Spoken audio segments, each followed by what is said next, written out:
الفاتحة على نية أن الله يفتح علينا فتوح العارفين ويفقهنا وإياكم في الدين ويرزقنا كمال الإخلاص واليقين. ثم الفاتحة إلى روح سيدنا وحبيبنا رسول الله محمد بن عبد الله وعلى آله وصحبه، ثم إلى روح مؤلف هذا الكتاب الشيخ محمد نواوي بن عمر البنتاني بأن الله يتغشاه بالرحمة والمغفرة، وأن يعيد علينا من بركاته وأسراره وأنواره وعلومه ونفحاته في الدين والدنيا والآخرة.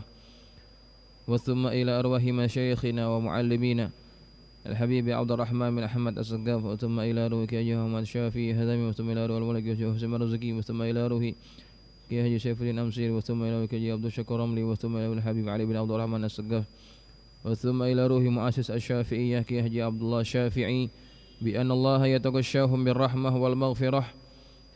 وإلى حضرة النبي المصطفى محمد صلى الله عليه وسلم. الفاتحة. أعوذ بالله من الشيطان الرجيم. بسم الله الرحمن الرحيم. الحمد لله رب العالمين الرحمن الرحيم مالك يوم الدين إياك نعبد وإياك نستعين اهدنا الصراط المستقيم صراط الذين أنعمت عليهم غير المغضوب عليهم ولا الضالين آمين. السلام عليكم ورحمة الله وبركاته.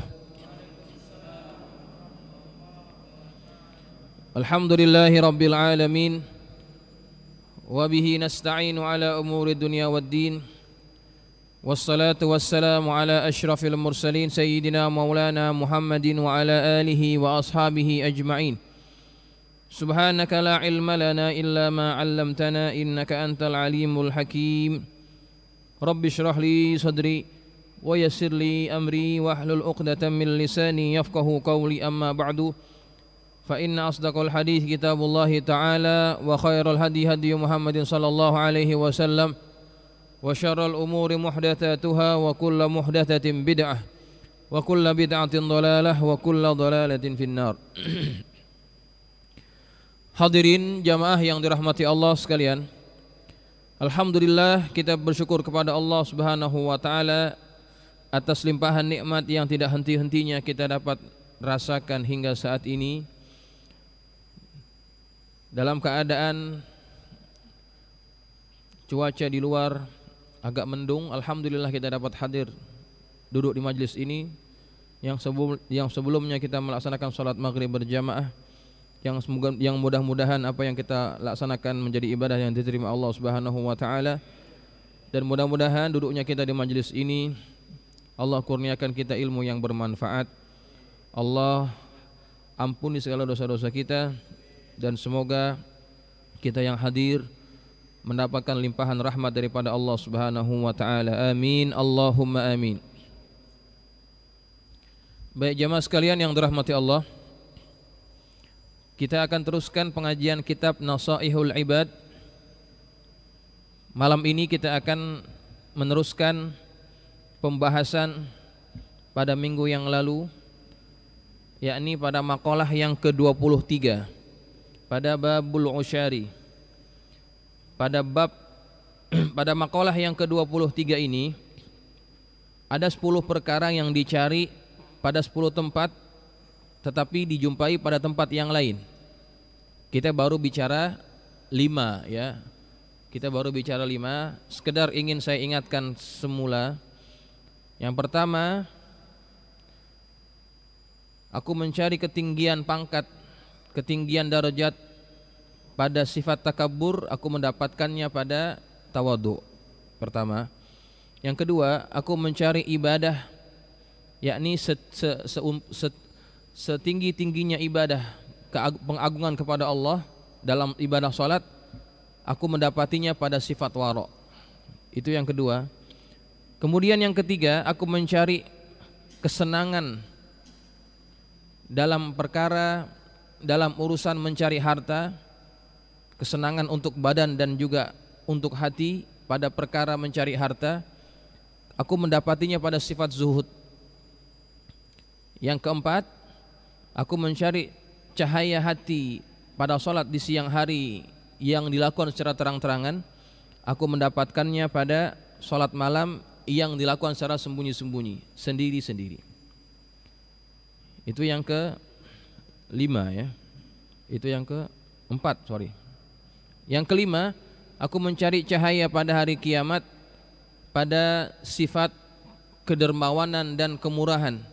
Kemudian aku mendapatinya pada rasa haus ketika berpuasa. Ya, itulah 5 perkara yang kita sudah bahas pada minggu yang lalu. Malam ini kita akan sambung pada perkara yang berikutnya. Bismillahirrahmanirrahim. Qala al-musannif rahimahullahu taala wa nafa'ana bi ulumihi fid dharain amin. Qala radhiyallahu ankum. Wa talabtul jawaza ayil murura 'ala as-sirati fi udhiyatin. Aku mencari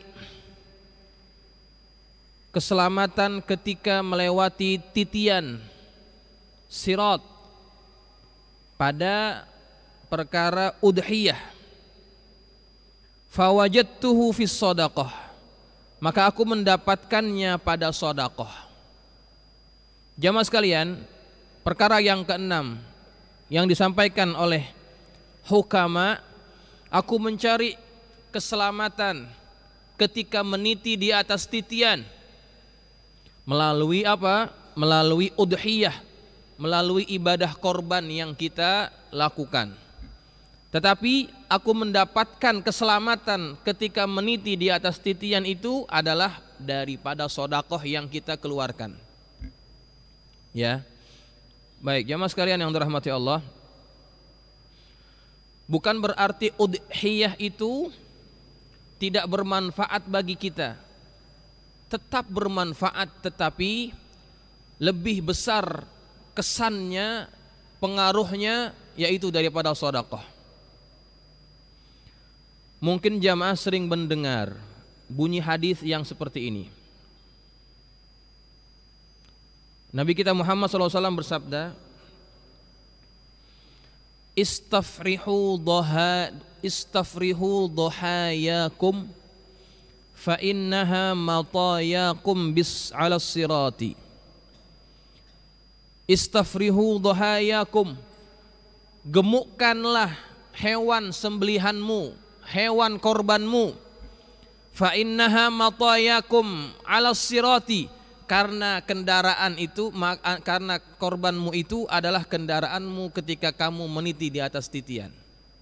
Pernah dengar hadis ini?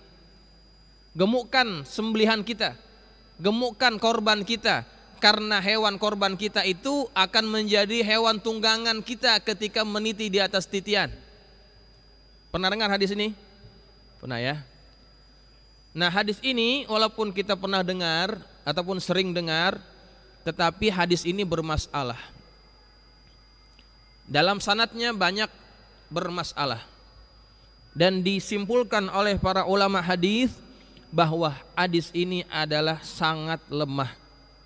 Yang mengatakan diantaranya Al-Imam Ibnul Hajar Al-Asqalani, yang dikenal sebagai Amirul Mu'minin fil Hadis, dalam kitab At-Talkhisul Khabir. Dia mengatakan demikian. Kemudian Al-Imamus Sakhawi juga mengatakan dalam kitab Maqasidul Hasanah, hadis ini juga sangat lemah sanadnya. Ya. Jadi kita semuanya akan meniti di atas titian. Ya, bukan titian Shiratal Mustaqim, jangan salah sebut. Ya, bukan Shiratal Mustaqim. Shiratal Mustaqim yang kita baca ketika Fatihah itu tidak sama dengan titian yang kita akan menitinya nanti pada hari kiamat. Shiratal Mustaqim dalam Fatihah itu adalah dinul Islam, agama Islam. Sedangkan itu nanti sirat saja, atau kita terjemahkan sebagai jembatan. Kenapa disebut jembatan? Karena dia terbentang di atas neraka jahanam. Ya. Dia meniti, kita akan meniti di atas jembatan itu, yang di bawahnya adalah neraka jahanam. Setiap hamba-hamba Allah pasti akan melewatinya semuanya. Wa im minkum illa wariduha, dan tidak ada seorang pun di antara kamu yang tidak akan mendatanginya, yakni mendatangi neraka. Kapan itu? Ketika kita meniti di atas titian, kita mendatangi neraka, karena jembatan itu berada di atas perut neraka jahanam. Kana ala rabbika hatmam maqdiya, hal itu bagi Tuhanmu adalah ketentuan yang sudah ditetapkan. Semua kita akan meniti di atas titian itu yang berada di atas neraka jahanam. Hatta para rasul, hatta para nabi, semuanya meniti di atas titian itu.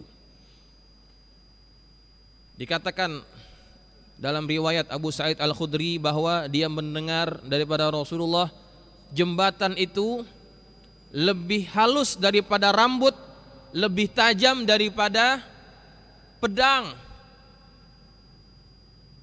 Maksudnya adalah susah gitu ya. Bukan berarti kita fahami hadis itu dengan betul-betul setipis rambut, setajam pisau.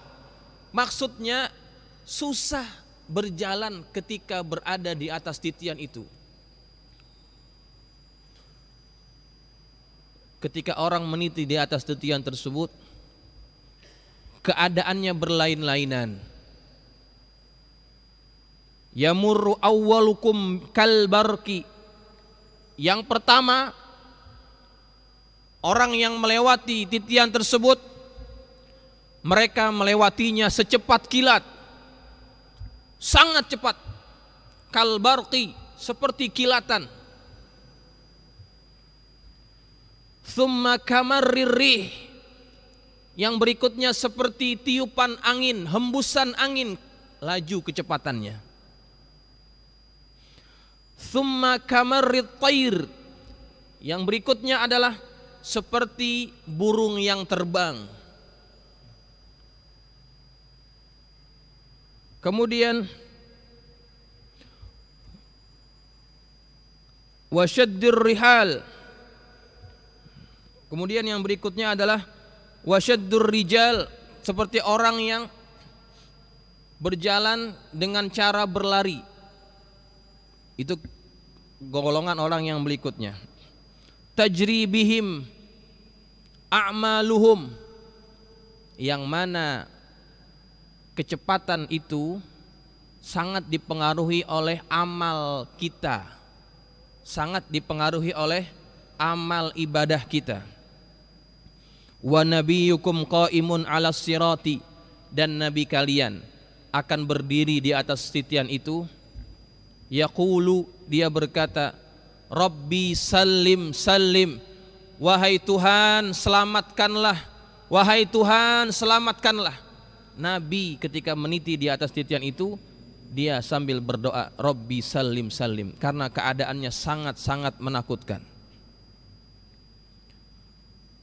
Ada orang yang ketika berjalan, yang tidak disebutkan dalam riwayat tersebut, dia berjalan dengan cara ngesot, merangkak, ya, dengan cara merangkak. Kemudian dia mengadu kepada Allah, ya Allah, kenapa engkau lambatkan perjalananku ini? Kenapa engkau lambatkan perjalananku ini?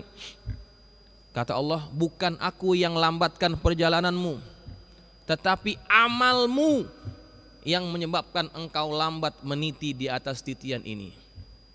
Amal kita yang menyebabkan keadaan kita berbeda-beda pada waktu itu. Jamaah sekalian, jangan kita anggap di atas titian itu tidak ada halangan dan rintangan. Di kanan dan kirinya ada pengait yang siap mengait kaki-kaki orang yang melintasi. Maka orang-orang yang sudah dikehendaki untuk masuk ke dalam neraka jahanam terlebih dahulu, maka kaki mereka akan dikait dan mereka tidak akan selamat. Ketika orang itu jatuh daripada titian yang di dasarnya adalah neraka jahanam, mereka akan terombang-ambing 70 tahun baru sampai ke dasar neraka jahanam. Na'udzubillah wal iyazbillah. 70 tahun. Kemudian selain itu wa tursalul amanah warrahim, akan diutuskan juga ketika jembatan itu sudah dibentangkan, akan dikirimkan di kanan dan kiri jembatan itu ada dua sifat, amanah dan rahim. Dua sifat ini akan berdiri, akan berada di kanan dan kiri jembatan. Fataqumani janbatay sirat yaminan wa shimalan. Dua-duanya berada di kanan dan kiri jembatan. Untuk apa mereka berdiri di situ? Untuk mencari orang-orang yang ketika di dunia mengabaikan amanah, berkhianat terhadap amanah yang sudah diberikan kepada mereka. Orang-orang yang berkhianat dengan amanah, maka ketika melihat makhluk ini, mereka akan ketakutan dan mereka akan dijebloskan ke dalam penjara, ke dalam neraka jahanam. Na'udzubillah wal iyazubillah. Satu lagi adalah amanah, yang satu lagi adalah rahim. Orang-orang yang di dunianya memutuskan tali silaturrahim, maka ketika melihat makhluk ini, maka dia akan merasa ketakutan dan akan juga dimasukkan ke dalam neraka jahanam. Na'udzubillah wal iyazubillah. Makanya Nabi pernah menyebutkan la yadkhulul jannah qati', tidak masuk dalam surga orang yang memutuskan silaturrahim.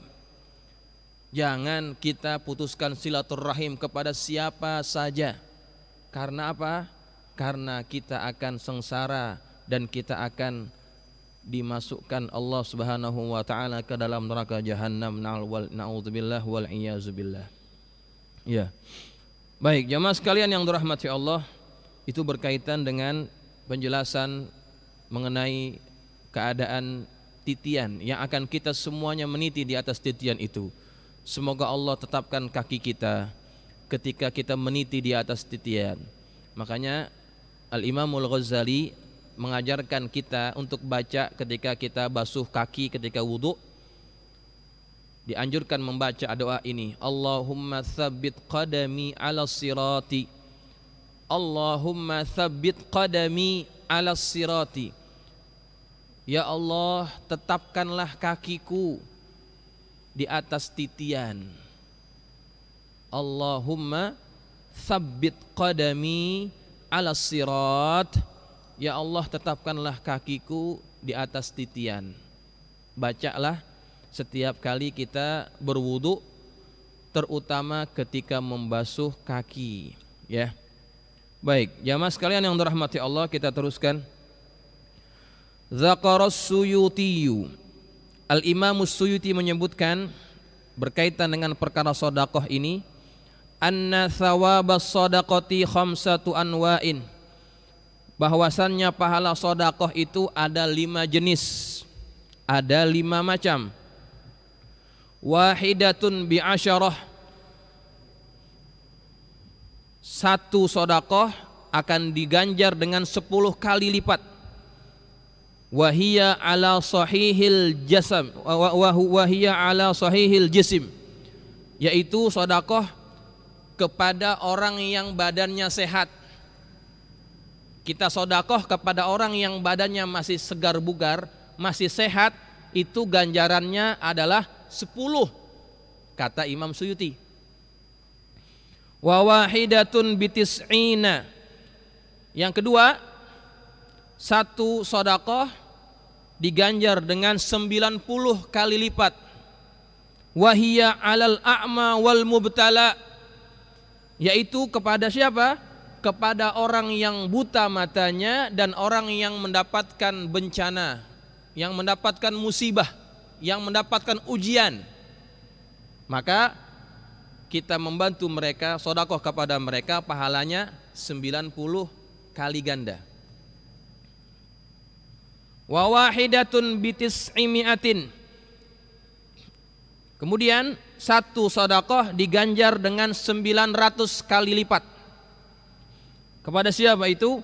Wahia ala dzi qarabatin muhtajin, yaitu kepada kerabat kita yang membutuhkannya. Kalau ada saudara kita, kerabat kita yang memerlukan bantuan, kita bantu, ganjarannya 900 kali lipat. Wa wahidatun bimi'ati alfin, satu kali sedekah ganjarannya adalah 100.000. Lebih banyak lagi nih. Kepada siapa ini? Wahia alal abawaini, yaitu kepada kedua orang tua kita. Ya, kepada kedua orang tua kita. Walaupun dari segi istilah tidak boleh kita membagi sedekah kepada orang tua ya. Zakat apalagi nggak boleh zakat kepada orang tua. Sedekah juga tidak boleh ya. Karena apa? Sedekah ini kan kotoran harta. Orang tua kita itu adalah tanggung jawab kita. Ya, kewajiban nafkah itu masih ada pada bahu kita terhadap nafkahnya orang tua. Walaupun begitu ini disebutkan ganjarannya. Kalau kepada orang tua, pemberian kita kepada orang tua itu ganjarannya adalah 100.000 kali, kata Imam Suyuti. Kemudian yang berikutnya, wa wahidatun bitis imi'ati alfin, satu kali sedekah ganjarannya adalah 900.000. Paling banyak nih 900.000. Wahia ala alimin au faqihin, ini kepada siapa? Kepada orang alim atau orang yang faqih, yang faham tentang agama. Maka itu ganjarannya lebih besar. Lah Ustadz pinter-pinteran aja ngomong kayak begini nih. Bukan kata saya, ini kata kitab gitu. Ya. Kata Imam Suyuti begitu, saya cuma bacain. Ya. Kita berikan sedekah ataupun pemberian kepada orang alim atau faqih, itu ganjarannya juga sangat besar. Jadi mesti paham ya. Yang alim, yang faqih, kenapa jadi afdal kepada mereka? Karena kalau orang itu orang alim, tidak akan pernah yang namanya mereka minta-minta. Kalau mereka masih minta-minta berarti bukan orang alim, bukan orang faqih. Ya. Orang yang alim, yang faqih, mereka hanya mengajar, mendidik umat, tidak meminta dan berharap apa-apa daripada jamaahnya. Ya, cuma kita yang diajar oleh guru-guru kita, kita punya kesadaran ya. Guru kita datang ke tempat kita, mengajar kepada kita, mengorbankan waktunya kepada kita, yang sebetulnya waktu itu dapat dimanfaatkan olehnya untuk mencari nafkah, tapi lantaran dia mendidik kita, kita pikir nasibnya. Gitu. Itu maksudnya begitu ya. Niatnya berikan kepada guru kita hadiah. Ya, yang baiknya adalah sebagai hadiah. Ya. Walaupun dari segi pemberian sama, tetapi kalau kepada guru niatnya adalah sebagai hadiah. Kenapa? Karena guru kan sama levelnya seperti orang tua juga, ya. Jangan memberikan sedekah kepada guru, karena sedekah itu apa? Kotoran harta, ya kan? Walaupun dari segi pemberian sama aja, duit-duit juga contohnya, ataupun hadiah-hadiah juga, pemberian juga. Tapi kalau niatnya hadiah itu lebih menghormati dia, begitu ya. Nah, baik. Kemudian, wa talabtun najata minan nar, ay jahannam, fil mubahati, ay fi nailiha. Aku mencari keselamatan daripada api neraka, yakni neraka jahanam, fil mubahati, dalam perkara-perkara yang boleh, fi nailiha, dalam mencarinya.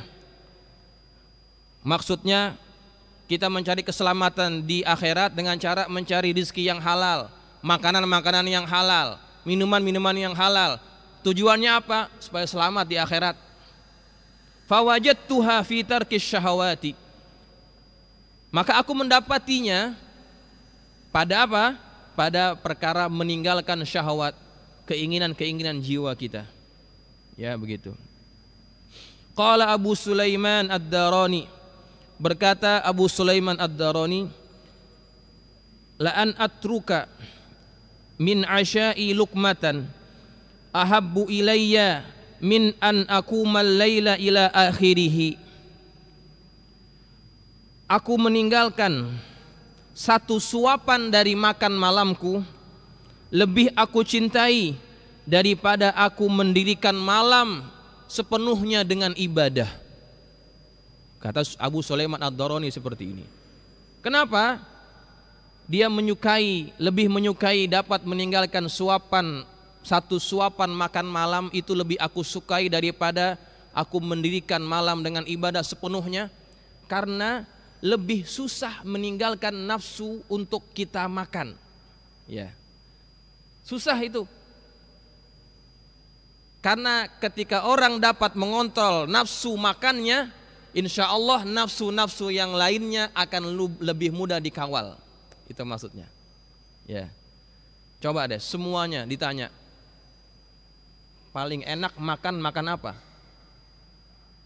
Makan paling enak itu makan yang gratis. Iya kan? Walaupun kita udah makan, tapi kalau diajak makan lagi yang gratis, apalagi enak, kita tidak akan pernah menolak. Karena nafsu yang paling besar dalam tubuh kita dua, nafsu untuk makan, nafsu untuk, minta maaf ya, jima. Itu nafsu yang paling besar dalam jiwa. Ya. Ketika dua nafsu ini dapat kita kontrol, yang lainnya lebih mudah. Makanya ketika puasa, yang membatalkan puasa itu apa? Makan, minum sengaja, berhubungan suami istri di siang hari, itu kan? Nah, bohong, batal nggak puasanya? Puasanya batal nggak kalau bohong? Puasanya nggak batal, cuma pahalanya hilang. Ya kan? Tapi nggak perlu diganti kan? Iya. Ngomongin orang waktu puasa, batal nggak puasanya? Nggak batal, walaupun pahalanya hilang. Tapi kalau makan dengan sengaja, itu selain pahalanya hilang, batal puasanya dan dia wajib menggantinya. Nah, inilah dua perkara yang dilatih oleh Allah nanti pada bulan Ramadan. Ketika orang dapat mengawal nafsu makan dan nafsu untuk berhubungan, berarti dia akan lebih mudah dapat mengontrol hawa nafsunya. Huffatil jannatu bil makarih wa huffatin naru bisyahawat. Neraka itu, surga itu diliputi oleh perkara-perkara yang tidak disukai oleh hawa nafsu kita. Wa huffatin nar bisyahawat. Dan neraka dikelilingi oleh perkara-perkara yang diinginkan oleh nafsu kita. Maka barang siapa yang ingin selamat daripada neraka jahanam, maka sudah selayaknya mereka dapat mengawal keinginan syahwatnya. Karena kebanyakan syahwat itu mengajak orang kepada neraka jahanam. Ya, begitu. Maka kalau kita ingin selamat, tarkus syahwat, kita tinggalkan syahwat-syahwat kita. Ya, walaupun bukan berarti kita meninggalkan sama sekali, karena tidak mungkin manusia dapat melepaskan dirinya daripada keinginan syahwat. Karena itulah yang membedakan kita dengan para malaikat. Malaikat itu tidak ada syahwatnya, sedangkan manusia ada syahwatnya. Tetapi syahwat itu tidak boleh dibiarkan, syahwat harus dikawal, harus dikontrol. Begitu ya. Baik. Kemudian yang berikutnya, wa talabtu hubballahi ta'ala fid dunya ay fi tarkiha. Aku mencari cinta Allah pada dunia, yakni dengan meninggalkan dunia. Fawajadtuhu fi dzikrillahi ta'ala. Maka aku mendapati cinta Allah itu pada perkara zikir kepada Allah. Qala alaihi salatu wassalam, bersabda Nabi kita Muhammad sallallahu alaihi wasallam, az-zikru khairun minas sadaqati. Zikir itu lebih baik daripada sedekah. Wa dzikru khairun minas siyami. zikir itu lebih baik daripada siyam. Rawahu Abu Syekh an Abi Hurairah. Diriwayatkan oleh Abu Syekh daripada Abu Hurairah. Wal makna daripada hadis tersebut, zikrullahi binahwi tahlilin wa tasbihin wa tamhidin wa tahmidin khairun min sadaqatin nafli. Zikir kepada Allah seperti tahlil, tasbih, kemudian tahmid itu adalah lebih baik daripada sedekah yang sunnah. Ya, sedekah yang sunnah. Karena sedekah itu ada dua, sedekah yang wajib yaitu zakat, dan sedekah yang sunnah. Wa dzikru aktsaru sawaban wa anfa'u minas siyami. Dan zikir itu lebih banyak pahalanya dan lebih banyak manfaatnya daripada berpuasa. Zikir, ya. Makanya tidak ada amalan yang Allah suruh kita buat banyak-banyak melainkan hanya zikir. Ya ayyuhalladzina amanu dzkurullaha dzikran katsira. Wahai orang-orang yang beriman, berzikirlah kalian kepada Allah dengan zikir yang banyak. Tidak ada perintah yang lain yang disuruh oleh Allah untuk kita buat banyak-banyak melainkan zikir kepada Allah. Karena ketika orang berzikir kepada Allah, manfaatnya itu akan lebih banyak kepada dirinya. Orang yang semakin banyak zikirnya kepada Allah, maka dia akan lebih mudah menjalankan ketaatan kepada Allah dan lebih mudah meninggalkan maksiat kepada Allah Subhanahu wa taala karena dia ingat kepada Allah. Dan sebaik-baik zikir adalah apa? La ilaha illallah. Afdhaluz zikri la ilaha illallah. Tiada Tuhan selain Allah. Ini sebaik-baik zikir. Kenapa menjadi sebaik-baik zikir? Karena dengan sebab kalimat inilah Allah menciptakan surga.